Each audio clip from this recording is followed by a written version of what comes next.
बीती रात पाकिस्तान एक बार फिर से बिलबिलाया था। बीती रात पाकिस्तान ने एक बार फिर से हिंदुस्तान को नुकसान पहुंचाने की कोशिश की थी, लेकिन बीती रात एक बार फिर से सेना मुस्तैद थी। बीती रात एक बार फिर से सेना ने पाकिस्तान को जबरदस्त मात दी। बीती रात एक बार फिर से पाकिस्तान को भारतीय सेना ने वापस उसके बिल में दुबका दिया है। हम सीधे आपको लेकर चलेंगे ग्राउंड पर। हमारे साथ हमारे तमाम सहयोगी मौजूद हैं, साथ ही खास मेहमान ब्रिगेडियर जगदीप दहिया लगातार हमारे साथ बने हुए हैं इस बड़ी कवरेज में। लेकिन सबसे पहले आपको अंकित गुप्ता के पास लेकर चलेंगे और अंकित से जानते हैं जरा। अंकित, वो दर्शक जो अभी अभी हमारे साथ जुड़े हैं उनके लिए जल्दी से एक रिकैप, बीती रात क्या कुछ हुआ, कैसे पाकिस्तान बिलबिलाया और कैसे भारतीय सेना की मुस्तैदी से पाकिस्तान का हर वार अंकित गुप्ता बीती रात फिर खाली गया। बिल्कुल रोमाना, करीबन 8 बजे के आसपास पाकिस्तान की तरफ से ड्रोन का हमला किया गया और एक दो ड्रोन नहीं, जैसी जानकारी निकल के सामने आई है कि करीबन 50 ड्रोन एक साथ, जिसको हम ये कहते हैं स्वॉर्म अटैक, यानी कि एक झुंड में ड्रोन दागे गए थे पाकिस्तान की तरफ से। लेकिन हमारी सेना पहले से ही मुस्तैद थी और उसने एक एक करके तमाम ड्रोन हवा में ही गिराते गए। अलग अलग हथियारों का इस्तेमाल किया गया इन ड्रोन को हवा में गिराने के लिए, और एक भी ड्रोन जो पाकिस्तान ने दागा था भारत के अलग अलग टारगेट्स को लेकर के, और वो जो है कोई भी वहां तक नहीं पहुंचा, हवा में ही ध्वस्त हो गए। लेकिन उसके बाद जवाब दिया भारतीय सेना ने। भारतीय सेना ने करीबन 9 बजे के आसपास से जो जवाब देना शुरू किया, अगले 4-5 घंटे तक उसी तरीके का जवाब दिया जाता रहा और पाकिस्तान के कई शहर इसकी जद में आए। लेकिन फिर साफ कर देते हैं कि यहां पर सिविलियंस के ऊपर हमला नहीं किया भारतीय सेना ने। ये जो जैसी जानकारी निकल के सामने आई है, उन जगहों पर जहां से ये ड्रोन हमले किए जा रहे थे भारत के ऊपर, वहां पर उन इंस्टॉलेशंस पर अटैक किया, उन जगहों पर अटैक किया जहां से इन ड्रोन हमलों को संचालित किया जा रहा था। क्योंकि भारत सरकार का रुख साफ है कि हम सिविलियंस को, यानी कि नागरिकों को नुकसान नहीं पहुंचा रहे, लेकिन हाँ, अगर जहां पर आतंकी हैं, आतंकियों के ठिकाने हैं, तो उनको छोड़ा नहीं जाएगा। और साफ तौर पर जब ये घटना हुई है, उससे कुछ देर पहले विदेश मंत्रालय की प्रेस कॉन्फ्रेंस हुई थी सेना के अधिकारियों के साथ, और उन्होंने साफ तौर पर कहा था कि भारत सरकार प्रतिबद्ध है भारत की संप्रभुता, भारत की जो है सीमा सुरक्षा को लेकर के, उसके साथ ही में भारत के नागरिकों की सुरक्षा को लेकर के। ऐसे में पाकिस्तान अगर कोई भी कायराना हरकत करता है, पाकिस्तान कोई भी नापाक हरकत करता है, तो भारत की सेना उसका जवाब देने को तैयार है। एक और जानकारी देना चाहूंगा कि केंद्र सरकार की तरफ से खुद जो प्रधानमंत्री और रक्षा मंत्री और गृह मंत्री लगातार अपने सेना के जो अधिकारियों से मुलाकात करते रहे, बात करते रहे, और संदेश साफ है कि आप स्वच्छंद हैं, आप स्वतंत्र हैं, आपको जैसे जवाब देना दीजिए, सरकार आपके साथ खड़ी है। और इसी वजह से पाकिस्तान ने 1 घंटे तक ड्रोन भारत की सीमा में भेजे, तो उसके बाद भारतीय सेना ने अगले 4-5 घंटों तक जो जवाब दिया है, वो पाकिस्तान आज जब सुबह उनके सामने से जो तस्वीरें सामने आ रही हैं, उससे जाहिर हो रहा है कि कैसा जवाब दिया है भारतीय सेना ने। जी रहिए मेरे साथ, अंकित गुप्ता लौटूंगी आपके पास। तो अंकित ने एक तरीके से वो रिकैप आपके सामने रखा है जो बीती रात हुआ है। पाकिस्तान की तरफ से एक बार फिर बिलबिलाकर भारत को नुकसान पहुंचाने की जो कोशिश थी वो नाकाम हुई है। भारतीय सेना मुस्तैद थी, पाकिस्तान का हर वार खाली गया है। इस बात को मैं बार बार दोहरा रही हूं क्योंकि यही सच्चाई है। हम सीधे आपको लेकर चलेंगे। एक और खास मेहमान इस वक्त हमारे साथ मौजूद हैं, lieutenant general retired DP Pandey ji हमारे साथ जुड़ गए हैं। जनरल पांडे के पास आपको लेकर चलेंगे और जरा जनरल पांडे से ये समझते हैं, सर पाकिस्तान बिलबिला रहा है, पाकिस्तान का हर बार खाली जा रहा है, और बड़ी बात यहां पर अभी तक का जो पैटर्न सामने निकल कर आ रहा है उसमें आपको क्या लग रही है सर?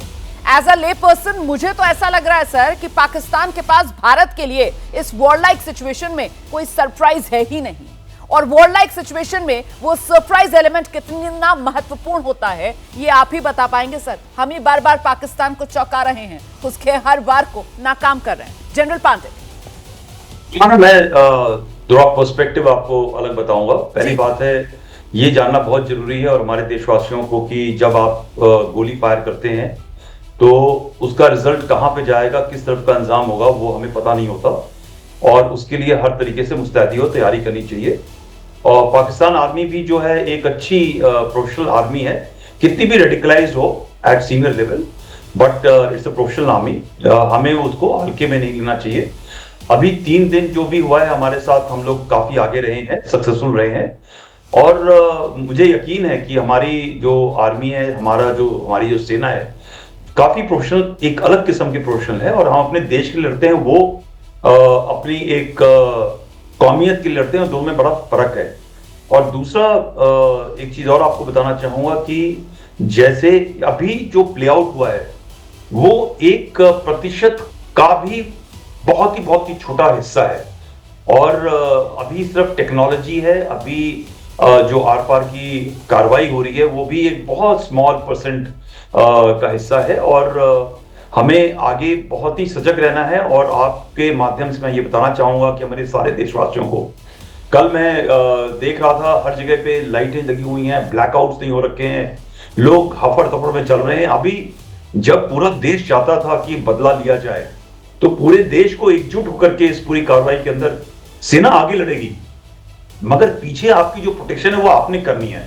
और तीसरी बात, ये जो अगली बात मैं बता रहा हूं, ये जो रियल हीरो हैं इस 3 दिन 4 दिन की जो कार्रवाई के हीरो हैं, वो हमारा जो मेन हीरो है आज की तारीख में, हमारे जो एयर डिफेंस वॉरियर्स हैं, जो हमेशा इस बार एक टेक्नोलॉजी का इस्तेमाल करके दुश्मन के हर इरादों को, नापाक इरादों को फेल कर दिया। और रात भर सजग रहना, दिन भर सजग रहना, और हर छोटी से छोटी मिसाइल, ड्रोन जो भी दुश्मन की तरफ से हमारे पास फेंका जा रहा था उसको जमीन को हिट करने से पहले ही नेस्त नाबूद कर देना कोई आसान काम नहीं है। मैं 40-42 साल मैंने फौज में काटे हैं, और सबसे बड़ी चिंता मेरी हमेशा ये रहती थी कि जब दुश्मन की मिसाइलें आएंगी तो हम उसको कैसे कंट्रोल करेंगे। और इस चीज के ऊपर बहुत खरे उतरे हैं हमारे पूरे देश के जो सैनिक हैं, जो एयर डिफेंस में काम करते हैं, एयरफोर्स, नेवी, आर्मी के, उन्होंने बहुत ही बेहतरीन काम किया है। और ये प्रूव कर दिया है कि हम दुनिया में सबसे नंबर 1 है। ये आप याद रखिए कि इजराइल जो इतना टेक्नोलॉजिकली एडवांस्ड देश है, जब ईरानियों ने उनके ऊपर हमला किया तो भी उनकी जो सक्सेस रेट था वो 70 से 80% के आसपास रहा रोकने का। बट ये जो अगले कुछ पिछले 3 दिन बीते हैं, इसके अंदर हमारा सक्सेस रेट बहुत ही अच्छा हुआ है। अलग अलग किस्म के हथियार इस्तेमाल हुए हैं, छोटे से लेके बड़ा हथियार, बहुत सिनर्जाइज इंटीग्रेटेड एफर्ट रहा है। एंड मैं as a senior retired veteran बहुत आभार व्यक्त करता हूं हमारे एयर डिफेंस वॉरियर्स का। तीसरा, एक और चीज हमें देखना है, ये लड़ाई आज की तारीख में आर पार की लड़ाई से ज्यादा एक इंफॉर्मेशन लड़ाई की हालत में है। बहुत ही ज्यादा fake news, AI based fake news, कोई DJI स्पायर के उसमें आकर के बोलता है कि हमारे इतने जहाज गिर गए, ये हो गया, वो हो गया। और थोड़ा सा सजग रह के मैं यही बताऊंगा कि अपनी गवर्नमेंट के ऊपर, अपनी सेना के ऊपर, अपने स्पोक्स पर्सन के ऊपर फेथ रखें, क्योंकि जब ADG-PI साइट के ऊपर या PIB साइट के ऊपर कोई स्टेटमेंट आएगा वही सही स्टेटमेंट होगा। क्योंकि हमारे देश में कोई चीज छुपाना आसान नहीं है जी। हर चीज आपको पता चलेगी, बड़ी ट्रांसपेरेंट दुनिया है। और खास तौर से कोई कैजुअलिटी होती है हथियार का, सिविलियन का, फौजी का, हम अपने देश में इस चीज को छुपा नहीं सकते। ये सब काम पाकिस्तान आर्मी जरूर कर सकती है, बट हम नहीं कर सकते इन सब चीजों के लिए। ये एक चीज आपको देखनी है। जनरल पांडे, आपने बहुत सही तरीके से सर, बिल्कुल आपने क्लियर पर्सपेक्टिव यहाँ पर दर्शकों के सामने रखा, जो हर हिंदुस्तानी के लिए जानना और जानने से ज्यादा समझना जरूरी है। सर, आपने बहुत महत्वपूर्ण बातें यहाँ पर रखी। सर, एक बात का मुझे और जवाब दीजिए। सर, आप इतने वेटरन है सर, एक मेरे मन का सवाल है सर, प्लीज। आप इतने वेटरन है सर, आपका इतना अनुभव है सर, अभी जो रक्षा मंत्री बैठक करने वाले हैं जिसमें CDS भी मौजूद होंगे, तीनों सेनाओं के प्रमुख जो हैं वो उसमें शामिल हो रहे हैं, और हम देख रहे हैं कि पाकिस्तान की तरफ से जो हरकतें की जा रही हैं, हालांकि भारत का स्टैंड बिल्कुल क्लियर है। आपने जो कहा कि भारत सरकार की तरफ से देशवासियों को जानकारी दी जा रही है, और हमारी तरफ से जो प्रेस कॉन्फ्रेंसेस की जा रही हैं उसमें रोज रोज विक्रम मिस्री साहब सामने आ रहे हैं और वो ये दुनिया को बता रहे हैं कि साहब हम एस्केलेशन नहीं चाहते हैं, हमारे जितने स्टेप्स हैं वो सिर्फ और सिर्फ इस एस्केलेशन को निगेट करने के लिए, हम तनाव कम करने के लिए, हम अपनी रक्षा के लिए, हम रिस्पॉन्सिव एक्शन कर रहे हैं, जिम्मेदारी पूर्ण एक्शन कर रहे हैं और अनुपातिक एक्शन कर रहे हैं। लेकिन पाकिस्तान की तरफ से तो सर डिस्प्रपोर्शनेट और यूं कहा जाए कि बिल्कुल पागलों की तरह अब बिहेव किया जा रहा है। ऐसे में ये जो बैठक होने वाली है सर, ये कितनी महत्वपूर्ण बैठक होने वाली है? क्या यहां कोई बड़ा फैसला लिया जा सकता है पाकिस्तान को लेकर सर? यहां से क्या एस्केलेशन बढ़ाने का या पाकिस्तान को सबक सिखाने का कि रोज रोज का जो पाकिस्तान खेल खेल रहा है ये खत्म हो? देखिए, हमारी जो गवर्नमेंट है और सेना है, वो ये जो चीजें हैं रोज मीटिंग करके इसके बारे में डिसीजन नहीं होता है जी। और ये जो प्लान जब हम लोग शुरू करते हैं तो ये सब तजवीजें सारी कंटिजेंसीज के ऊपर डिस्कस होता है कैसे कार्रवाई होगी। आपने खुद ही बताया कि एक बड़े कंट्रोल्ड रिस्पॉन्सिबल तरीके से कार्रवाई की जा रही है। ये जो मीटिंग्स होती हैं सुबह शाम, ये सब चीजों को जायजा लेने के लिए होती हैं और कई बार आगे के कदम के ऊपर थोड़ा डेलिब्रेशन या डिस्कशन होता है ताकि देश को बताया जा सके कि हम आगे क्या कर रहे हैं या क्या हो रहा है। ये सब चीजें रूटीन मामले में होती हैं बिकॉज ये बताना जरूरी है रक्षा मंत्री जी को जो हमारे पॉलिटिकल है। पाकिस्तान के अंदर शाहबाज शरीफ उनके चीफ मुल्ला असीम कहते हैं असीम मुनीर जी को बताते हैं हमारे यहाँ हमारे देश की जो सेना है वो अपने पॉलिटिकल डिस्पेंसेशन को इन्फॉर्म करती है कि आज रात को क्या हुआ और हमने आगे का हम क्या कार्रवाई कर रहे हैं। ये सब चीजें कुछ ना कुछ एक इंफॉर्मेशन दी जाती है। कॉन्फ्रेंसेस होते हैं, हर लेवल के अंदर कॉन्फ्रेंसेस होते हैं। बट ये जो तो आपने बात बोली रुमाना, बहुत अच्छी बात बोली है कि मिस्ट्री साहब जो बता रहे हैं दुनिया को और हम लोग भी जो अपने एक्शन से बता रहे हैं।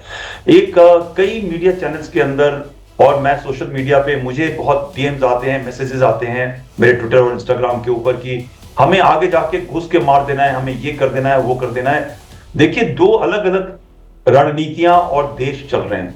एक रोग देश है, एक टेररिस्ट स्टेट ऑफ पाकिस्तान है और एक भारत है जो एक दुनिया के अंदर एक रिस्पॉन्सिबल नेशन समझ के आया गया है और सारी दुनिया हमारी बात को सुनती है। और यही अगर देश बिल्कुल डिस्प्रोपोर्शनेट एक्टिविटी करने लगेगा, एक अनकल्चर्ड अनसिविलाइज्ड मैनर में काम करने लगेगा, तो हमारी जो छवि है, जो इतनी अच्छी बनाई हुई सिविलाइजेशन छवि है, वो तुरंत धूमिल हो जाएगी। ये बड़ा जरूरी है एक कैलिब्रेटेड ऑपरेशन करना which is very very responsible. So आप हमें बार बार ये एक दिन पहले नहीं जाना है, हमें उस दिन जाना है पहलगाम के अंदर जब पहलगाम के अंदर हमारे लोगों के ऊपर एक बहुत बड़ा हमला हुआ। वो एक इंस्टिगेशन था, वो एक एस्केलेशन था, राइट। अभी बड़ी खुशी की बात यह है कि विदेशी लोग ये समझ रहे हैं और इसके बारे में बात कर रहे हैं, मगर हमारे देश के लोग ये बार बार भूल जाते हैं। और मैंने ये हमेशा बोला, वो जो पिक्चर है हमेशा हमारे देशवासियों को याद रखना है। जब वो एक लड़की, एक यंग बच्ची अपने पति के बॉडी के साथ बैठी है, वो हमेशा अपने याद करना है, उसके बारे में बात करना है। तो जब हमने हिट किया, हमने जीरो एस्केलेशन के लिए बड़ा कैलिब्रेटेड प्रोफेशनल तरीके से जो टेररिस्ट ठिकाने हैं, हमें मालूम है इसके पीछे कौन है। दहशतगर्दी के पीछे पाकिस्तानी सेना, ये तो उनके देशवासी बोलते हैं। बिल्कुल सर। हमने उसको हिट किया, मगर उनके पास में ये दिखाने के लिए अपने देश को कुछ नहीं था कि हमारे यहाँ पे टेररिस्ट कैंप है, उसको हिट किया जाए। उन्होंने हमारे मिलिट्री इंस्टॉलेशन को, जब आप मिलिट्री इंस्टॉलेशन को एलसी या आईबी पार करके कार्रवाई करते हो, आप एक तकरीबन डिक्लेरेशन ऑफ वॉर होता है। एब्सोल्युटली। हमने पूरी होल ऑफ नेशन अप्लाई किया होता, पूरी आर्मी को हम लेके अंदर घुस जाते और उनको तहस नहस कर देते। ये एक रिस्पॉन्सिबल तरीका नहीं होता है।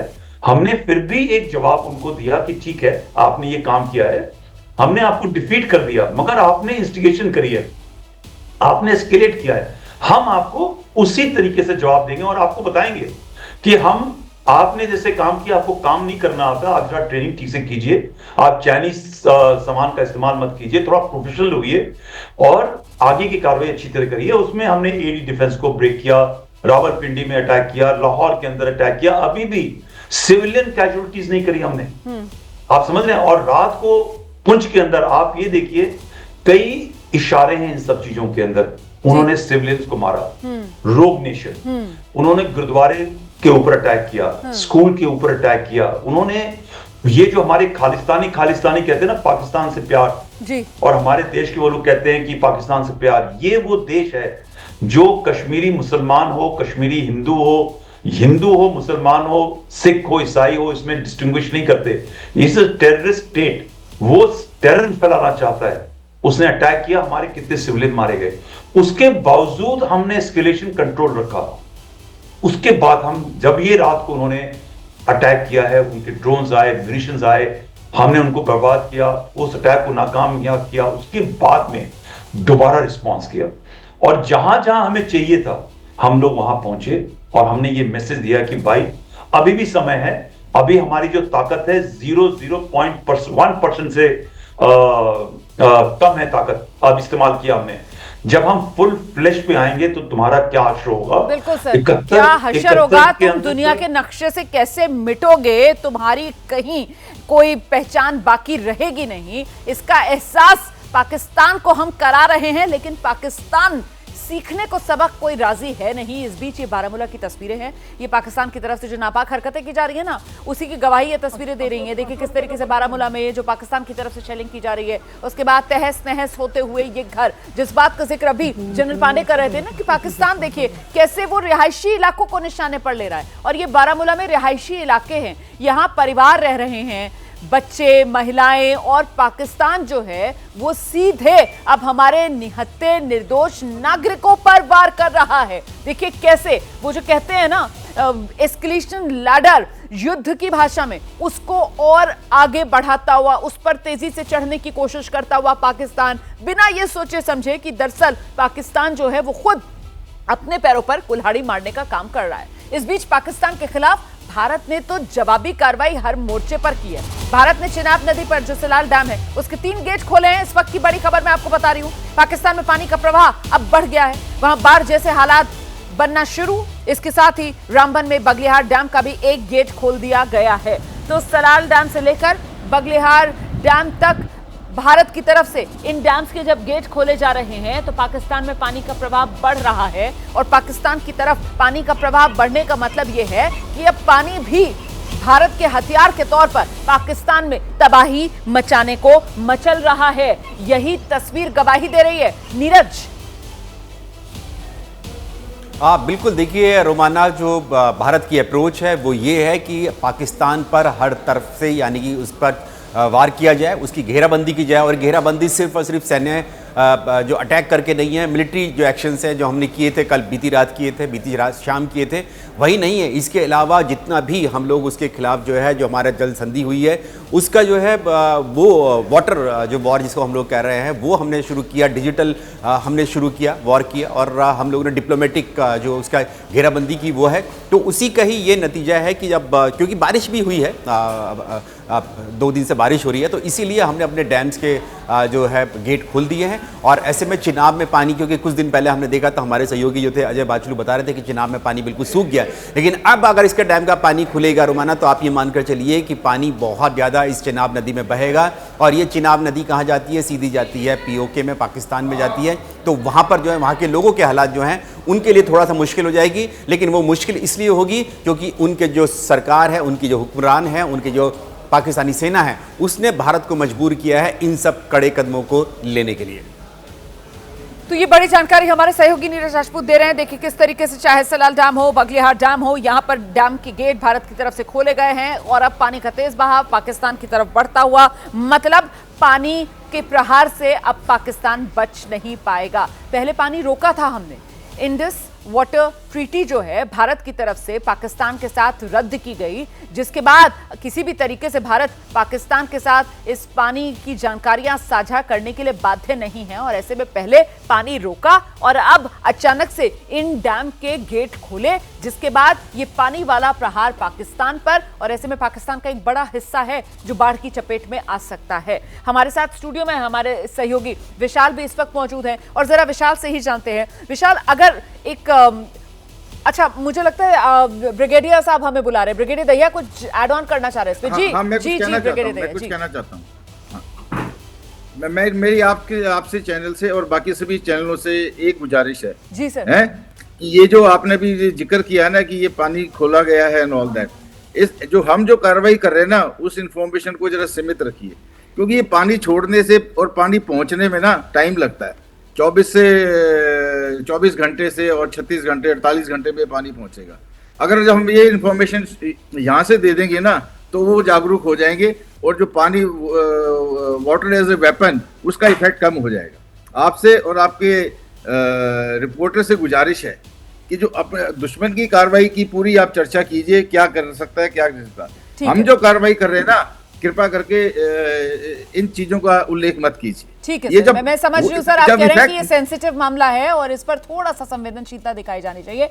ठीक है सर, पॉइंट टेकन सर, इसका हम पूरा ख्याल रखेंगे। अच्छा हुआ सर, हम अगर कुछ मिस कर रहे थे तो आपने उसकी ओर हमारा ध्यान खींचा। आगे इस पर जरूर से सर हम ध्यान रखकर बात करेंगे। चलिए, मैं विशाल के पास दर्शकों को लेकर चलती हूँ। विशाल, लेकिन यहाँ पर अब जिस तरीके से अलग अलग मोर्चों के जरिए पाकिस्तान की घेराबंदी होती हुई नजर आ रही है, वो कहते हैं ना कि जो शतरंज की बिसात होती है, और उस शतरंज की बिसात में आप चारों तरफ से इस तरीके से घेराबंदी करते हैं कि कोई खाना बचता ही नहीं है आपको अपने मोहरे को बचाने का, और सीधे सीधे मामला शह और मात तक पहुंचता है। वही इस वक्त भारत ने पाकिस्तान के साथ किया है। बिल्कुल रोमाना, आपने बिल्कुल सही कहा। भारत ने हर मोर्चे पर पाकिस्तान को घेर दिया है। और आप देखिए, सबसे बड़ा उदाहरण इसका यह है कि कल रात अमेरिका के विदेश मंत्री ने जब पाकिस्तान के प्रधानमंत्री से बातचीत की तो उनको सीधे तौर पर यह कहा है कि आतंकवाद का समर्थन करना पाकिस्तान तुरंत बंद करे। यह नसीहत दी गई है अमेरिका की तरफ से। यानी वैश्विक मंच पर भारत ने जिस तरह से अपनी बात रखी है उससे पाकिस्तान बिल्कुल अलग थलग पड़ता हुआ दिखाई दे रहा है। और अब दुनिया भर के तमाम देश आतंकवाद के लिए पाकिस्तान को कटघरे में खड़ा कर रहे हैं और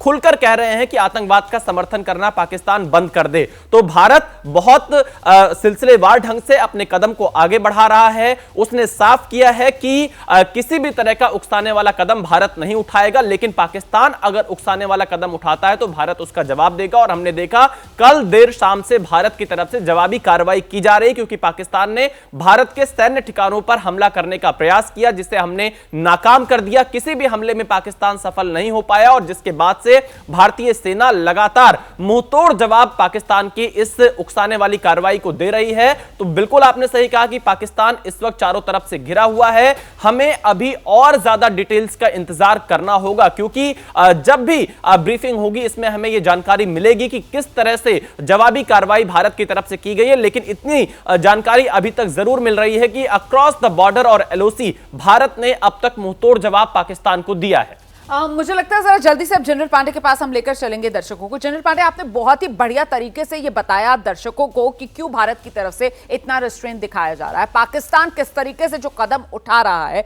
जो डिस्प्रपोर्शनेट कदम है, बिल्कुल वो कहते हैं ना आम भाषा में कि पागल हो गया पाकिस्तान, बिल्कुल पागलों की तरह वो बिहेव कर रहा है। अगर आपको जंग लड़नी है तो आप जंग लड़िए सेना के साथ, लेकिन वो जंग नहीं लड़ रहा है, वो तो आम नागरिकों को अब निशाने पर लेने की कोशिश कर रहा है। इसी वजह से वो रोक स्टेट वाली पाकिस्तान की जो इमेज है वो दुनिया भर में जा रही है। खुद अपनी पोल खोलने का पाकिस्तान काम कर रहा है। लेकिन मेरा सवाल यह है सर कि इस सिचुएशन में ये रिस्ट्रेंट जो अभी तक हम दिखा रहे हैं, कब तक हम इस पर आगे बढ़ेंगे और आखिरकार किस तरीके से इसका अंत होगा, अंजाम क्या, इसको लेकर क्या अभी की स्थिति में हम कुछ आकलन कर सकते हैं जनरल पांडे? हाँ जी, कर सकते हैं। पहले तो सबसे पहले मैं भिड़े भैया साहब को बधाई देना चाहता हूँ। एक बड़ी इंपॉर्टेंट बात उन्होंने बताई है।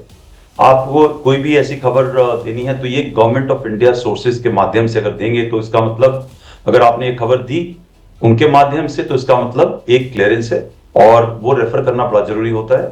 और नहीं तो अगर आप जो हमारी ऑपरेशनल एक्टिविटीज हैं या होल ऑफ नेशन एक्टिविटी है उसके बारे में बच के नहीं तो अच्छा है। एक की जो अभी कार्रवाई हो रही है, आप ये समझ लीजिए कि पाकिस्तान हमें बेट कर रहा है, राइट, हमें दाना डाल रहा है जी कि, और उसके दाने डालने के पीछे अकेले दहशतगर्दी पाकिस्तान आर्मी की नहीं है। और अगर आप जो जियो पॉलिटिकल एनवायरनमेंट देखें, जियो इकोनॉमिक एनवायरनमेंट देखें, उसके पीछे जो हमारा एक मेन जो कॉम्पिटिटर है या दुश्मन है वो हमारा नॉर्थ बैठा हुआ है।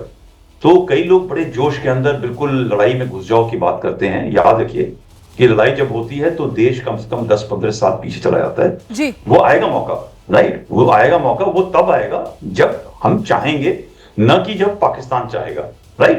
तो चाइना यही चाहता है कि आप घुस जाओ लड़ाई के अंदर, और जब दो बड़े देश लड़ते हैं या कंपीट करते हैं, आज की तारीख में चाइना और अमेरिका की लड़ाई चल रही है, हाँ जी। वो दोनों जो बड़े देश है वो चाहते हैं कि बाकी कोई देश आपस में मिलकर लड़ रहे हैं और उनका मायना, उनका मुद्दा हासिल हो जाए। अब अनफॉर्चुनेटली पाकिस्तान के लिए आज की तारीख में एक बहुत ही रेडिकल इगोइस्टिक शिमान जी उनको लीड कर रहे हैं, जिसके पास में पावर इतनी तगड़ी है कि उसने अपने ही जर्नैलों को कोर्ट मार्शल करके जेल में डाल दिया। एक पॉपुलर लीडर था उनका। सर आप बहुत महत्वपूर्ण बात कह रहे हैं, आप अपनी बात पूरी कीजिएगा सर, लेकिन इस बीच एक बड़ी खबर आ रही है, जरा सा दर्शकों को ये बताती चलूं। दिल्ली में जो ऐतिहासिक इमारतें हैं वहां सुरक्षा बढ़ा दी गई है, चाहे लाल किला हो, कुतुब मीनार हो, सुरक्षा बढ़ा दी गई है। सीसीटीवी कैमरों से निगरानी की जा रही है। दिल्ली के अलग अलग इलाकों में फोर्सेस की तैनाती भी बढ़ा दी गई है। राजधानी दिल्ली आप कह सकते हैं हाई अलर्ट पर है। दिल्ली में सीसीटीवी कैमरों से निगरानी रखी जा रही है,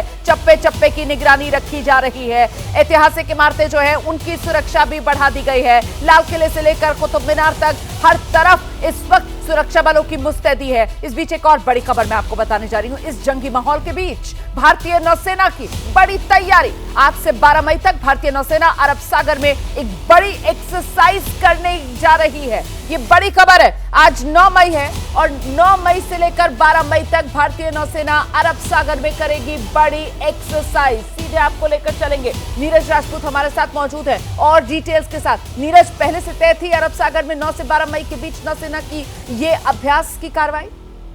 रोमाना, ये जो फ्रेश नैब एरिया वार्निंग जारी की गई है भारतीय नौसेना की तरफ से। भारतीय नौसेना कई एक्सरसाइज करेगी गुजरात से सटे हुए जो अरब सागर है, समंदर है वहाँ पर, और साथ ही पश्चिमी जो कोस्ट है हमारा, यानी कि मुंबई वाला, महाराष्ट्र वाला, वहाँ पर एक्सरसाइज करेगी, क्योंकि पाकिस्तानी नौसेना ने भी वहाँ अपने एरिया में, यानी कि अपनी समुद्री सीमा में एक्सरसाइज कर रही है। ये एक्सरसाइज इसीलिए की जा रही है ताकि अलर्टनेस रहे, और ये 5वीं ये छठी एक्सरसाइज है। जब से पहलगाम नरसंहार हुआ है, हमला हुआ है, तब से भारतीय नौसेना पूरी तरह से अलर्ट है। हमने देखा था कि हमारा एयरक्राफ्ट कैरियर INS विक्रांत भी अरब सागर में मौजूद है और अब जो है ये जो एक्सरसाइज है ये होगी 9 तारीख से लेकर 12 तारीख तक है। इसी दौरान जो है पाकिस्तानी नौसेना भी अपने समुद्री सीमा में, यानी कि अपनी EEZ में, वो भी एक्सरसाइज कर रही है। तो ये बड़ी जानकारी हमारे सहयोगी नीरज दे रहे हैं, किस तरीके से अरब सागर में भारतीय नौसेना अपनी मुस्तैदी दिखाते हुए, और वहां पर आज से 12 मई तक के लिए भारतीय नौसेना की ये एक्सरसाइज शुरू होने जा रही है। इस बीच एक बार फिर से रुक करेंगे, जनरल पांडे हमारे साथ मौजूद हैं। सर अपनी बात पूरी कीजिए प्लीज। जनरल साहब, ये वेट हो रहा है और हमारे देश को होल ऑफ नेशन अप्रोच के थ्रू कार्रवाई करनी चाहिए। कुछ मैं बात बताऊंगा और मैं ये भी रिक्वेस्ट करूंगा कि आपके माध्यम से हमारे जितने लोग सोशल मीडिया पे, आज IMF डिसाइड करेगी इनको पैसा देना है नहीं देना है उसके लोन के ऊपर। अब ये जो हमारे लोग वॉरियर हैं, हमारे देश को लड़ना चाहते हैं कि हम लड़े फटाफट, उनका ये भी काम है कि एक टेररिस्ट स्टेट ऑफ पाकिस्तान करके हैशटैग चल रहा है, उस पर तवज्जो दें और IMF को बताएं कि अगर आप पैसा दोगे तो ये टेरर ही बढ़ाएगा और इस इलाके के अंदर पीस नहीं रहेगा।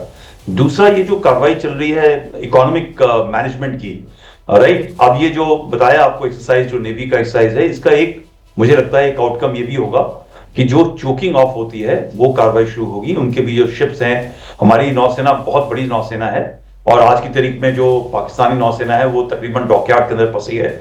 उनके पास स्पेयर्स नहीं है, हथियार, इक्विपमेंट नहीं है, रिजर्व्स नहीं है, उनकी हालत खराब है। तो ये सर मैं रोक रही हूँ आपको, जनरल पांडे मैं आपको रोक रही हूँ। उस वक्त बड़ी खबर आ रही है, रक्षा मंत्री राजनाथ सिंह साउथ ब्लॉक पहुंचे हैं। इस वक्त की बड़ी खबर दर्शकों को बता दें, रक्षा मंत्री राजनाथ सिंह पहुंचे हैं अपने दफ्तर, साउथ ब्लॉक पहुंच गए रक्षा मंत्री राजनाथ सिंह। तीनों सेना प्रमुखों के साथ, CDS और DGMO के साथ रक्षा मंत्री राजनाथ सिंह यहीं बैठक करेंगे। अब से कुछ ही देर बाद ये बैठक शुरू होनी है। जैसा कि पहले मैंने आपको बताया था कि 9:30 बजे के आसपास ये बैठक शुरू होनी है। सीधे रुक करते हैं, विशाल हमारे सहयोगी इस वक्त मौजूद है और डिटेल्स के साथ। विशाल, मंत्री राजनाथ सिंह CDS और तीनों सेनाओं के प्रमुख के साथ बैठक करने वाले हैं, क्योंकि बीती रात जिस तरह के हालात सीमा पर बने रहे, LOC पर बने रहे, उसकी पूरी जानकारी और पूरी समीक्षा रक्षा मंत्री राजनाथ सिंह करेंगे। और इस बात की भी पूरी संभावना है कि इसके बाद रक्षा मंत्री प्रधानमंत्री को भी ब्रीफ कर सकते हैं इस पूरे मामले को लेकर, और इसीलिए इस वक्त साउथ ब्लॉक में अपने कार्यालय पहुंचे हैं और तीनों सेनाओं के प्रमुख के साथ उनकी ये मीटिंग शुरू हो चुकी है। CDS के साथ भी उनकी मीटिंग होगी और ये काफी महत्वपूर्ण मीटिंग इस वक्त बताई जा रही है। हालात की समीक्षा रक्षा मंत्री राजनाथ सिंह इस मीटिंग में करने वाले हैं। ये बड़ी जानकारी है। रक्षा मंत्री राजनाथ सिंह पहुंच गए हैं साउथ ब्लॉक, जहां पर वो CDS जनरल चौहान और तीनों सेना के प्रमुख, जिसमें जनरल द्विवेदी होंगे, एडमिरल त्रिपाठी होंगे और साथ ही साथ air chief marshal AP Singh होंगे और साथ ही DGMO की भी मौजूदगी वहां पर होगी। और ये बैठक अब से कुछ ही देर बाद शुरू होगी और इस बैठक में क्या कुछ हुआ है वो जानकारी भी आप तक पहुंचाने की कोशिश करेंगे। इस बीच एक बार फिर से जनरल पांडे का मैं रुख करूंगी। सर, मुझे बीच में आपको रोकना पड़ रहा है क्योंकि जैसे जैसे ब्रेकिंग न्यूज आ रही है वो मुझे दर्शकों तक पहुंचानी पड़ रही है। प्लीज आप अपनी बात पूरी कीजिए, उसके बाद ब्रिगेडियर दहिया मैं आपके पास आ रही हूं। सर, तो जैसा मैंने आपको बताया कि जो मीटिंग थी, पहले भी आपने मुझसे पूछा था, तो ये मीटिंग एक रूटीन मीटिंग होती है, आपको सब सामान चेक करना पड़ता है कि भाई आज रात भर क्या हुआ, अब आगे आप क्या करने वाले हो, ये देश के जो हमारे प्रधान जो लीडर्स हैं वो उनको बताएंगे, और उसके बाद में जैसे जैसे होता है ऑल पार्टी मीटिंग होगी, उनको बताया जाएगा, ये प्रोसेस है। सो प्रधानमंत्री जी ने पूरा छूट आर्म फोर्सेस को दे दिया है। कई लोग ये बोल रहे नहीं दिया है, पूरा छूट दे रखा है, पूरा छूट दे रखा है। सर आप बिल्कुल सही कह रहे हैं। मुझे लगता है सर ब्रिगेडियर दहिया को लेकर आएंगे। ब्रिगेडियर दहिया, प्रधानमंत्री की तरफ से मतलब हमारी जो दृढ़ राजनीतिक इच्छा शक्ति है उसी की वजह से ये सेना की मजबूती है, और हमारी सरकार की तरफ से, प्रधानमंत्री नरेंद्र मोदी की तरफ से सेनाओं को खुली छूट है। ऐसे में एक तरफ पाकिस्तान है जो लगातार इस युद्ध के माहौल में एस्केलेशन लैडर पर ऊपर चढ़ने की कोशिश कर रहा है। एयरफोर्स स्टेशन पर चंडीगढ़ में सायरन बजा है, हमले की आशंका को लेकर यह सायरन बजा है। इस वक्त की बड़ी खबर जो मैं आपको बता रही हूं, सबको घरों में रहने की सलाह दी गई है। चंडीगढ़ में ये सायरन जो इस वक्त गूंज रहे हैं, लोगों को सलाह दी जा रही है घरों की बालकनी में ना निकलें बाहर, अपने घर के भीतर रहें। चंडीगढ़ में एक बार फिर सायरन की आवाज, एयरफोर्स स्टेशन पर यह सायरन बज रहा है, और ऐसे में चंडीगढ़ में यह अपील की जा रही है लोगों से कि अपने घरों में रहें, यहां तक कि घरों की बालकनी तक में ना आए, छत पर जाना तो दूर की बात है। और बता दूं आपको कि चंडीगढ़ में जो एयरफोर्स स्टेशन है वहां पर यह सायरन की गूंज सुनाई पड़ रही है। एक बार फिर चंडीगढ़ में जोरदार सायरन की आवाजें सुनाई पड़ रही हैं। आशंका लगातार बनी हुई है पाकिस्तान की तरफ से किसी नापाक करतूत की, और उसी को लेकर सेना की यह मुस्तैदी है। और सेना की मुस्तैदी ऐसी है कि 2 रात से पाकिस्तान की तरफ से बिलबिलाहट तो बहुत है, कोशिश तो बहुत की जा रही है भारत पर वार की, लेकिन पाकिस्तान का हर वार खाली जा रहा है। और लीजिए चंडीगढ़ में एक बार फिर सायरन बज रहे हैं। एयरफोर्स स्टेशन पर यह सायरन बजा है, हमले की आशंका लगातार बनी हुई है। इसी को लेकर जरा जल्दी से ब्रिगेडियर दहिया का रुख करेंगे। ब्रिगेडियर दहिया, इसी बात का तो मैं जिक्र कर रही थी कि एस्केलेशन लैडर, पाकिस्तान तो पीछे हट ही नहीं रहा है ना, वो तो लगातार आगे बढ़ने की कोशिश कर रहा है। पहले जरा सुन लीजिए किस तरीके से सायरन बज रहे हैं।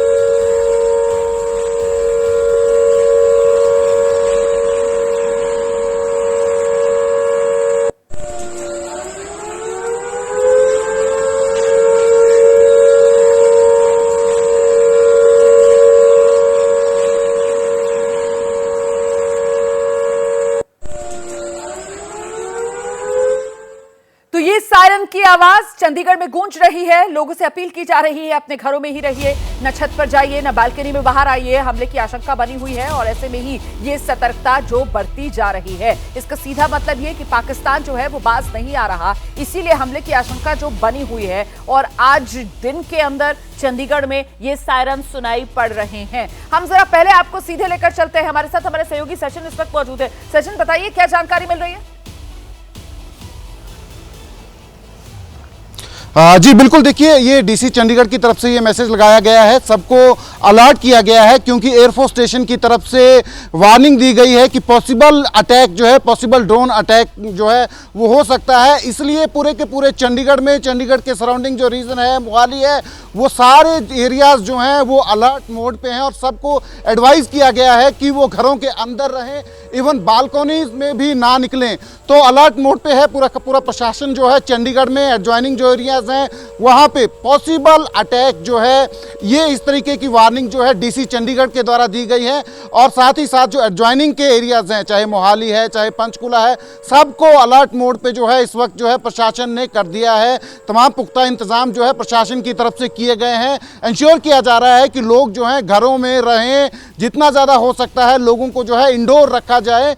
लगातार वार्निंग जो है, सायरन बजाए जा रहे हैं वहाँ पे चंडीगढ़ में और एडजॉइनिंग एरियाज में, ताकि लोग जो हैं एहतियात बरतें, घरों के अंदर रहें, बाहर ना निकले, क्योंकि ये स्ट्रॉन्ग जो अलर्ट जो है उसको लेकर किसी तरीके का आदेश स्कूल कॉलेजेस को लेकर सचिन? जी देखिए, पंजाब में तो स्कूल जो हैं ऑलरेडी बंद हैं, 3 दिन के लिए ऑलरेडी बंद हैं, क्योंकि जो एयरफोर्स स्टेशन है दरअसल जो है वो बिल्कुल चंडीगढ़ और पंजाब की बाउंड्री है, वो मोहाली में पड़ता है दरअसल। तो वहाँ तो स्कूल्स और एजुकेशनल इंस्टीट्यूशंस जो हैं वो बंद है, पर ऑफिस हैं। पर लोगों को, जो ऑफिस में भी लोग हैं, उनको भी एडवाइस किया जा रहा है कि वो अंदर ही रहें, क्योंकि ये पॉसिबल अटैक की जो है वार्निंग जो है एयरफोर्स स्टेशन की तरफ से वो इनपुट जो है वो साझा की गई है एडमिनिस्ट्रेशन के साथ। और सचिन, जब से ये तनाव भारत भारत और पाकिस्तान के बीच बढ़ा है। ये पहली बार है कि दिन की रोशनी में इस तरीके के सायरन सुनाई पड़ रहे हैं यहां चंडीगढ़ में। बिल्कुल बिल्कुल, ये पहली बार है कि दिन की रोशनी में इस तरीके के सायरन बज रहे हैं। इस तरीके के अटैक की पॉसिबिलिटी जो है वो बताई जा रही है। अब तक जो कुछ हुआ वो 2 रातों में हमने देखा, सिर्फ और सिर्फ रात को हुआ है, पर अब जो है दिन में भी इस तरीके की पॉसिबिलिटीज जो हैं वो प्रशासन जो है बता रहा है। जो वार्निंग्स जो हैं, जो अलर्ट्स जो हैं वो दिए जा रहे हैं एयरफोर्स स्टेशन की तरफ से। तो दिन में ये पहली बार हो रहा है। मैं दोबारा आपके पास आऊंगी, आप ब्रिगेडियर दहिया के पास लेकर चलेंगे दर्शकों को। ब्रिगेडियर दहिया, ये तो यहां से मामला और टेंशन बिल्डअप होता हुआ, पाकिस्तान अभी तक रात में जो नापाक कोशिशें कर रहा था, अब तो उसका खतरा दिन में भी बढ़ता हुआ। ब्रिगेडियर दहिया, देखिए आज के जो मॉडर्न वॉरफेयर में ना रात और दिन में इतना फर्क नहीं है, क्योंकि टेक्नोलॉजी इतनी अच्छी है। लेकिन ये जो आपने बात कही है, ये थोड़ी चिंता का विषय इसलिए बन जाता है क्योंकि पाकिस्तान के पास इतनी टेक्नोलॉजी है नहीं कि ऑल नाइट कैपेबिलिटी उसके पास है नहीं। तो अब जो वो डेस्परेट होगा तो वो दिन को भी इस्तेमाल करेगा, और दिन में उसको खुद का भी खतरा बढ़ जाता है। जब खुद का खतरा ज्यादा बढ़ रहा है तो इसका मतलब एक जो डेस्परेशन की जो सेंस है ना, वो थोड़ी बिल्ड हो रही है। और जहां तक कि चंडीगढ़ का सवाल है, देखिए चंडीगढ़ हमारे काफी डेप्थ में है, और हमारे जो सेंसर्स है ना, हम पाकिस्तान के अंदर, आप ये सुनिश्चित रहिए कि हम पाकिस्तान के अंदर बॉर्डर पे नहीं, पाकिस्तान के अंदर हम 300-400 किलोमीटर देख रहे हैं। उनके हर एक एयरपोर्ट पे हमारी नजर है, गतिविधि क्या हो रहा है। सर ये जो अभी आपने बात कही है ना सर, इसी वजह से मैंने आपसे सवाल पूछा कि ये जो टेंशन बिल्डअप वाली मैंने बात कही थी सर, बिल्कुल एग्जैक्टली इसी वजह से कि ये चंडीगढ़ में सायरन बज रहे हैं सर, और चंडीगढ़ जो है वो कितना डेप्थ में है ये हम सब जानते हैं। मतलब पंजाब हरियाणा दोनों की संयुक्त राजधानी है, यूनियन टेरिटरी है, और चंडीगढ़ में एयरफोर्स स्टेशन, वहां पर अगर सायरन बजा रहा है सर, और वहां पर अगर खतरे की आशंका है, इसीलिए मामला बेहद गंभीर बन जाता है। हाँ, डेफिनेटली गंभीर बन रहा है, पर definitely these are precautionary measures, and all you know we are conducting rehearsal और drill, that can also be very much possible. और दूसरी बात एक ये है, मैं जैसे कि डीसी साहब ने बोला बालकनी में मत जाइए, मत कीजिए, मैं आपके थ्रू सैनिक यहाँ के जो सिटीजन्स हैं, मैं उनको गुजारिश करना चाहूंगा, अगर कोई अपनी एक्टिविटी होती है, अपने जहाज उड़ रहे हैं, किस दिशा में उड़ रहे हैं, कब उड़ रहे हैं, तो उनकी भी कोई वीडियो ना बनाए और उसको सोशल मीडिया पे पोस्ट ना करें। बिल्कुल, क्योंकि अपने जहाजों का वहां पर मूवमेंट होगा। सही कह रहे हैं सर आप, आजकल सबको बड़े चस्के हैं, हर कोई अपनी खुद को सोशल मीडिया पर दिखाने के लिए इस तरीके की कम से कम हरकतें आप मत कीजिएगा। देश की सुरक्षा बेहद संवेदनशील मुद्दा है। अगर आपको अपने घर की छत से या बालकनी से कहीं कोई भारत का सैन्य विमान उड़ता हुआ नजर आए तो प्लीज उसका वीडियो बनाकर सोशल मीडिया पर पोस्ट मत कीजिएगा। आपकी एक छोटी सी नादानी जो है वो भारतीय सेना के लिए बड़ी मुश्किल बन सकती है, इस बात का ख्याल जरूर कीजिए। अपनी जिम्मेदारी एक जिम्मेदार नागरिक के तौर पर जरूर निभाइएगा। I am so thankful to you brigadier Dahiya, आपकी मैं बहुत शुक्रगुजार हूं कि आप इतनी छोटी छोटी बातों को लेकर देश को जागरूक कर रहे हैं सर, दर्शकों को जागरूक कर रहे हैं। आप हमारे दर्शकों को एक जिम्मेदार नागरिक के तौर पर उनका क्या व्यवहार होना चाहिए इसके प्रति जागरूक कर रहे हैं सर। प्लीज ये करते रहिए सर, आप रहिए मेरे साथ सर। इस बीच देखिए आपको बड़ी जानकारी हम देने जा रहे हैं। भारत और पाकिस्तान के बीच युद्ध के जो हालात बने हुए हैं वो बीती रात पाकिस्तान की तरफ से किस तरीके से भारतीय क्षेत्रों में गोलाबारी हुई है उसको लेकर आगे विस्तार से हम जानकारी देंगे दर्शकों को। लेकिन जल्दी से जरा विशाल का रुख करते हैं और विशाल से जानते हैं। विशाल, 9:30 बजे का समय था, वो बैठक जिसके लिए रक्षा मंत्री राजनाथ सिंह पहुंच गए थे, क्या जानकारी मिल रही है? बैठक शुरू हुई क्या? देखिए रोमाना, ये बैठक अब से थोड़ी देर में शुरू होने वाली है और इस बैठक में रक्षा मंत्री राजनाथ सिंह पूरे हालात की समीक्षा करेंगे। तीनों सेनाओं के प्रमुख इस बैठक में मौजूद रहने वाले हैं, सीडीएस इस बैठक में मौजूद रहेंगे, क्योंकि जो बीती रात में पूरे घटनाक्रम हमने देखा है, जिस तरह से भारतीय सेना ने मुंहतोड़ जवाब पाकिस्तान की नापाक हरकतों को दिया है एलओसी पर और सीमा पर, उसके बाद अब हालात की समीक्षा यहां पर की जा रही है, आगे क्या कदम उठाने हैं, क्योंकि लगातार पाकिस्तान की तरफ से उकसाने वाली कार्रवाई की जा रही है। पाकिस्तान बार बार भारत के सैन्य ठिकानों को निशाना बनाने का प्रयास कर रहा है, आम नागरिकों को निशाना बनाने का प्रयास कर रहा है, और भारत ने बार बार यही दोहराया है कि 22 अप्रैल को पहलगाम में जो आतंकी घटना हुई उसका बदला भारत ने लिया। आतंकी शिविरों पर यह स्ट्राइक करके 7 मई को, और जिसमें सिर्फ और सिर्फ आतंकी ठिकानों को ही निशाना बनाया गया था भारत की तरफ से। लेकिन पाकिस्तान बार बार भारत के सैन्य ठिकानों को निशाना बनाने का प्रयास कर रहा है और इसीलिए भारत जवाबी कार्रवाई कर रहा है, और इसी तमाम हालात की समीक्षा रक्षा मंत्री राजनाथ सिंह अब से थोड़ी देर में करने वाले। और वहां लोगों को अलर्ट रहने के लिए कहा गया है। चंडीगढ़ के साथ ही मोहाली में भी लोगों से अपील की जा रही है। लोगों से घर के भीतर रहने की अपील मोहाली में भी की गई है। मोहाली में भी लोगों से कहा जा रहा है खिड़कियों से दूर रहिए, घरों की छतों पर मत आइए। और ऐसे में ये पूरी सतर्कता जो पंजाब की तरफ बढ़ती जा रही है, चंडीगढ़, मोहाली, यहां पर भी लोगों से अपील की जा रही है सतर्क रहने की।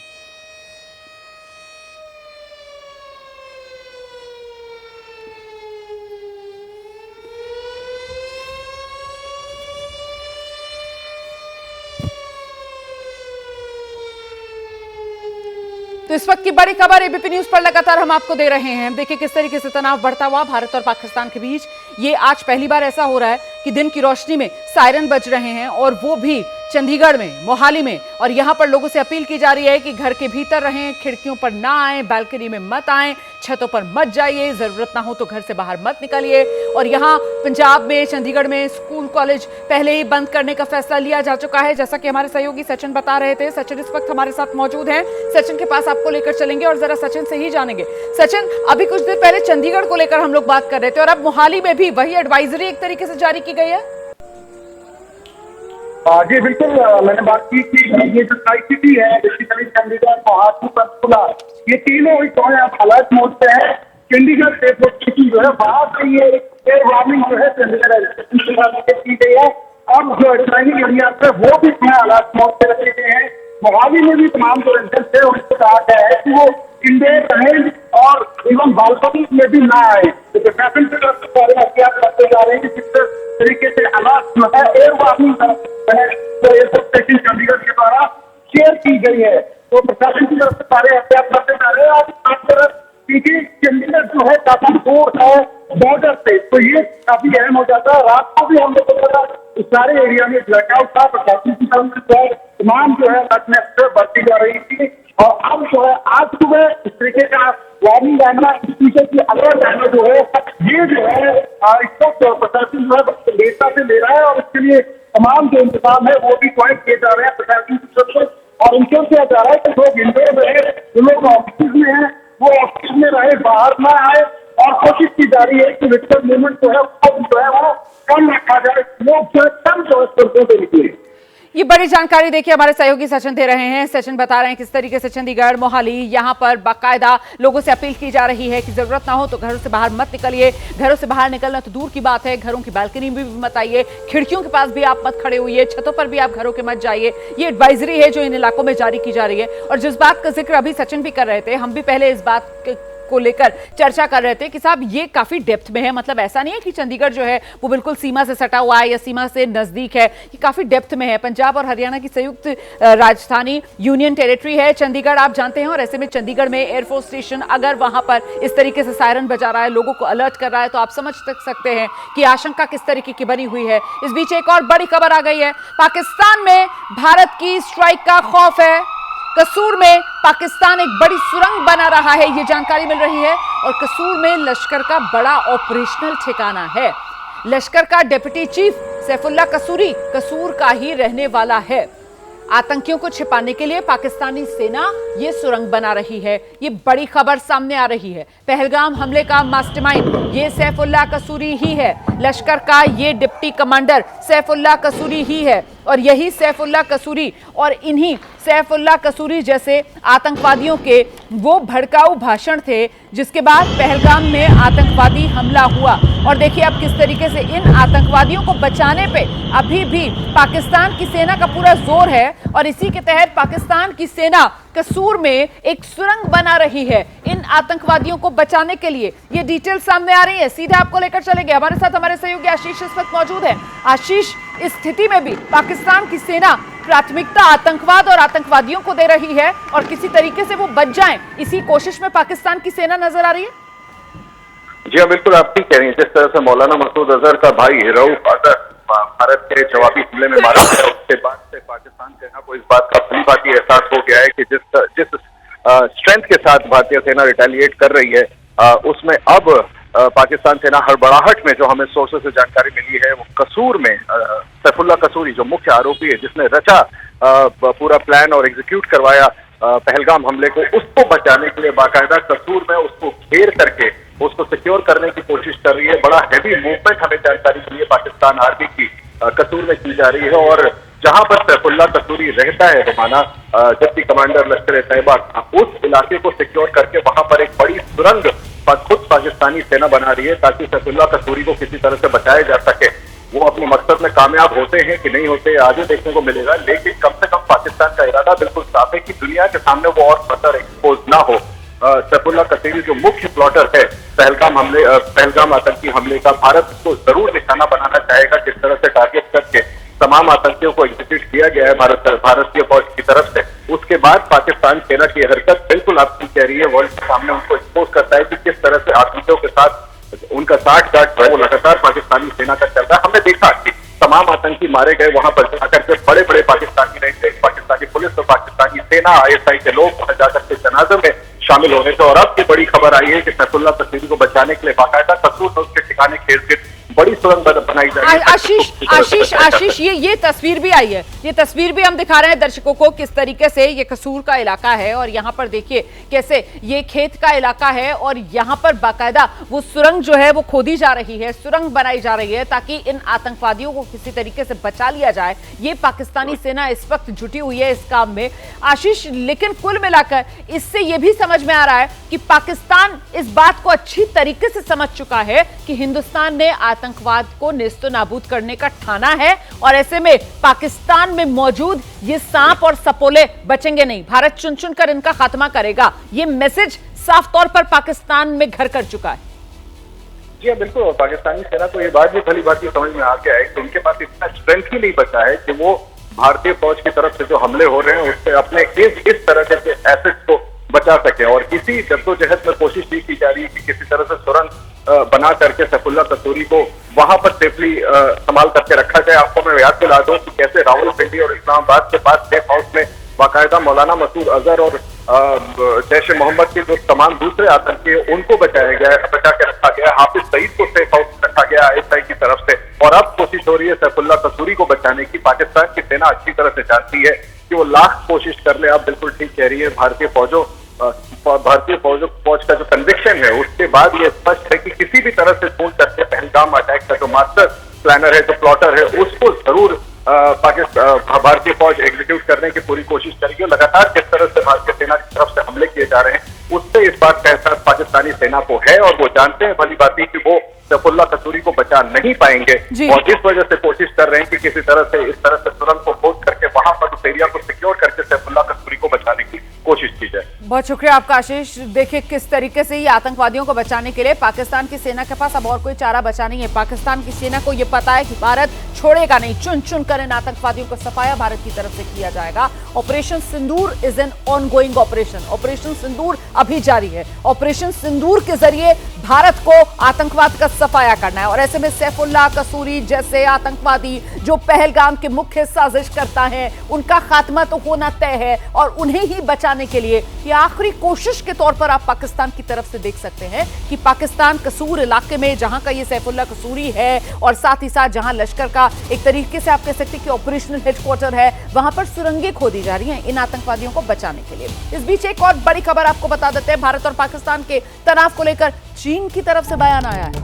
दोनों देशों के मौजूदा हालात से चिंतित ये चीन कह रहा है भारत पाकिस्तान हमेशा एक दूसरे के पड़ोसी रहेंगे, हम सभी तरह के आतंकवाद का विरोध करते हैं, दोनों देशों से शांति संयम बरतने की अपील। तो ये चीन का जो बयान आया है, इस चीन के बयान को कैसे देखा समझा जाए विशाल? देखिए रोमाना, चीन की तरफ से ये विदेश मंत्रालय के प्रवक्ता लिन जियान ने बयान दिया है कि जो मौजूदा स्थिति है, जो घटनाक्रम है, उससे चीन चिंतित है और भारत और पाकिस्तान एक दूसरे के पड़ोसी हमेशा रहेंगे। और चीन सभी तरह के आतंकवाद का विरोध करता है। चीन का यह कहना है, शांति और संयम बरतने की अपील की है, लेकिन चीन को यह अपील सबसे पहले पाकिस्तान के साथ करनी चाहिए, क्योंकि पाकिस्तान का बहुत ही गहरा संबंध चीन के साथ रहा है और चीन को लगातार पाकिस्तान पर इस बात का दबाव बनाना चाहिए कि वो आतंकवाद को पालना पोसना बंद करे, आतंकवादी शिविरों को फंडिंग देना बंद करे, क्योंकि जिस तरह आतंकवाद को लगातार पाकिस्तान बढ़ाता है उसमें कहीं ना कहीं अगर आप देखिए तो चीन जिस तरह से मदद करता रहता है पाकिस्तान की, ऐसे हालात में चीन को सबसे पहले पाकिस्तान से कहना चाहिए कि वो पाकिस्तान आतंकवाद की फंडिंग को पूरी तरह से बंद करे, आतंकवाद पर रोक लगाए, लेकिन यहां पर पाकिस्तान किसी की बात नहीं सुनता और आतंकवादियों के इशारे पर ही चल रहा है। चीन की चाल यहां पर कैसे निकलकर सामने आ रही है विशाल, कि चीन क्या कर रहा है। चीन दो ऐसे मुल्कों को एक तराजू में रखकर तौलने की कोशिश कर रहा है जिनकी कहीं कोई तुलना हो ही नहीं सकती। मतलब कहां हम हिंदुस्तानी और कहां पाकिस्तान, एक फेल स्टेट, एक रोक स्टेट, और कहां भारत जो विश्वगुरु बनने के पथ पर आगे बढ़ रहा है। चीन की चाल देखिए ना यहां पर विशाल, किस तरीके से चीन जो है वो इंडिया पाकिस्तान, वो हाइफनेशन के चक्कर में लाकर यहां पर भारत को पाकिस्तान के सामने लाकर खड़ा करने की एक चाल चल रहा है। और चीन की ये जो चाल है वो भी हम हिंदुस्तानी समझ रहे हैं, भारत समझ रहा है, इसीलिए बहुत महत्वपूर्ण ये चीन का बयान बनता नहीं है। फिलहाल इस बीच एक और बड़ी खबर मैं आपको बता दूं, हर हालात से निपटने की तैयारी पूरी तरीके से पंजाब सरकार की भी है। जो जानकारी मिल रही है, आज जो मंत्री हैं वो बॉर्डर जिलों में इमरजेंसी सर्विसेज का रिव्यू करेंगे पंजाब में, ये जानकारी सामने आ रही है। और इसमें इमरजेंसी सर्विसेज मतलब जो अस्पताल हैं, जो स्वास्थ्य सेवाएं हैं, जो फायर स्टेशंस हैं, वहां जाकर निरीक्षण किया जाएगा। इसके अलावा राशन की उपलब्धता और अन्य जो इमरजेंसी सर्विसेज है उसका निरीक्षण भी किया जाएगा। और खासतौर से फोकस जो है वो बॉर्डर के जिलों पे है और यहाँ बॉर्डर जिलों में पंजाब सरकार के कैबिनेट मंत्री पहुंचेंगे।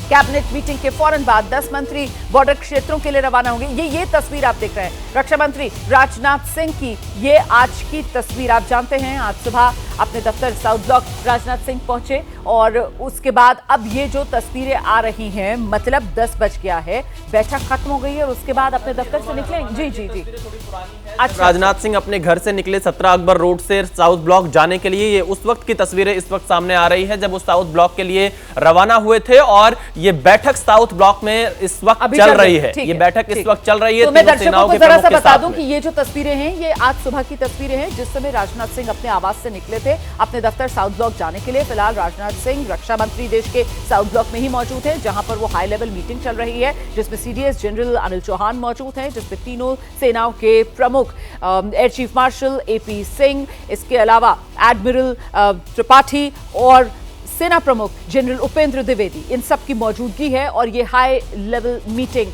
चल रही है। इस बीच एक बार फिर से वो पंजाब की खबर का मैं रुख करूंगी। जो जानकारी निकल कर आई है कि पंजाब कैबिनेट की आज बैठक और उसके बाद पंजाब सरकार के जो मंत्री हैं वो बॉर्डर जिलों में जाएंगे और वहां पर इमरजेंसी सेवाओं को लेकर वहां पर निरीक्षण किया जाएगा। सचिन का मैं रुख करूंगी पंजाब की खबर के लिए, लेकिन उससे पहले अंकित गुप्ता के पास आपको लेकर चलेंगे। अंकित, तस्वीरें हम दिखा रहे हैं आज सुबह की जब रक्षा मंत्री राजनाथ सिंह अपने आवास से निकले थे साउथ ब्लॉक के लिए और अभी तो वो बैठक चल रही है रक्षा मंत्री के नेतृत्व में। क्या जानकारी मिल रही है बैठक को लेकर अंकित? बिल्कुल रोमाना, जैसी जानकारी मिल रही है कि जो बैठक चल रही है इसमें जो है केंद्र सरकार की तरफ से जो रक्षा मंत्री खुद वहां पर बैठक में मौजूद है। तो जैसी सूत्रों से जानकारी मिल रही है केंद्र सरकार का जो केंद्रीय नेतृत्व है वो साफ तौर पर कह रहा है कि पाकिस्तान की ये जो हरकत है बिल्कुल बर्दाश्त नहीं की जाएगी। हमारी सेनाओं को हर हालत में ये अपने हिसाब से ये जवाब देना है, कैसे जवाब देना है ये सेना तय करेंगी, लेकिन उनके साथ में सरकार खड़ी हुई है। तो साफ तौर पर राजनाथ सिंह ये जो बैठक में पहुंचे हैं इसकी अध्यक्षता कर रहे हैं। इसमें सीडीएस मौजूद हैं, डीजीएमओ मौजूद हैं, तीनों सेना प्रमुख मौजूद हैं। हालांकि इस बैठक के दौरान जो है जो कल से लेकर के यानी पिछले 24 घंटों में जो घटनाक्रम हुआ है, खास तौर पर रात में 8 बजे जिस तरीके से जो पाकिस्तान की तरफ से स्वॉर्म ऑफ ड्रोन्स यानी कि जो है ड्रोन का जो झुंड जो छोड़ा गया था भारत पर, तो उसके बारे में तो जानकारी दी गई है। कैसे भारत ने उसको न्यूट्रलाइज किया है वो जानकारी दी गई। भारत ने क्या जवाबी कार्रवाई की है वो बिल्कुल अंकित, में लौटूंगी आपके पास और इस खबर पर नीरज भी हमारे साथ मौजूद है, उनके पास भी दर्शकों को लेकर चलेंगे। लेकिन पंजाब से जो खबर आई है उस पर बात करना भी जरूरी हो जाता है। सचिन का रुख कर लेते हैं और जरा जानते हैं सचिन से पंजाब सरकार की मुस्तैदी भी सचिन देखने के लिए मिलेगी, खासतौर से फोकस पंजाब सरकार का भी बॉर्डर के जिलों पर। सचिन, मेरी आवाज मिल रही है? जी बिल्कुल, देखिए ये जो बिल्कुल ये जो पाकिस्तान के साथ जंग की स्थिति है, इसमें जम्मू और कश्मीर के बाद अगर कोई सबसे ज़्यादा एक्टिव जो बॉर्डर है वो पंजाब का होने वाला है। यहाँ भी हाइपर एक्टिविटी जो है होगी, तो यहाँ पे जो है तमाम जो प्रबंध हैं उनको इंश्योर करने के लिए पंजाब सरकार जो है वो एक्टिव है। आज कैबिनेट की मीटिंग है, कैबिनेट की मीटिंग के बाद पंजाब के 10 कैबिनेट मंत्री जो हैं वो बॉर्डर के जो डिस्ट्रिक्ट्स हैं, ये पठानकोट से शुरू करके पठानकोट, गुरदासपुर, अमृतसर, तरन तारन, फिरोजपुर, फाजिलका, इन जिलों में जाएंगे। और खासकर पंजाब बॉर्डर इसलिए भी इंपॉर्टेंट है क्योंकि पंजाब का जो बॉर्डर पाकिस्तान के साथ लगता है, यहाँ लोग जो हैं जो इंटरनेशनल बॉर्डर है उसके नज़दीक रहते हैं, जो लोगों की रिहाइश है वो दूर नहीं है। यहाँ लोगों की रिहाइशें जो हैं, गांव जो हैं वो इंटरनेशनल बॉर्डर के नज़दीक हैं, इसलिए यहाँ पे पंजाब सरकार का रोल बड़ा अहम हो जाता है। किस तरीके की प्रिपेयर्डनेस है पंजाब सरकार की, हॉस्पिटल्स में बेड्स की अवेलेबिलिटी, मेडिसिन की अवेलेबिलिटी और ख़ासकर जो खाने पीने की वस्तुएं हैं और अनाज है उसकी अवेलेबिलिटी जो है, राशन की अवेलेबिलिटी, वो तमाम चीज़ें जो हैं चेक की जाएंगी। इसलिए 10 मंत्रियों की ड्यूटी लगाई गई है और आज कैबिनेट मीटिंग के बाद पंजाब की जो कैबिनेट मीटिंग है उसमें भी इस पर चर्चा होगी। पंजाब की कैबिनेट जो है चर्चा करेगी सारी की सारी प्रिपेयर्डनेस को लेकर, और उसके बाद 10 मंत्री जो हैं इन बॉर्डरिंग डिस्ट्रिक्ट्स में जो हैं जाएंगे और यहां तमाम जो प्रिपेयर्डनेस है उसको चेक करेंगे। किसी भी इवेंचुअलिटी के लिए पंजाब सरकार जो है वो तैयार रहे ताकि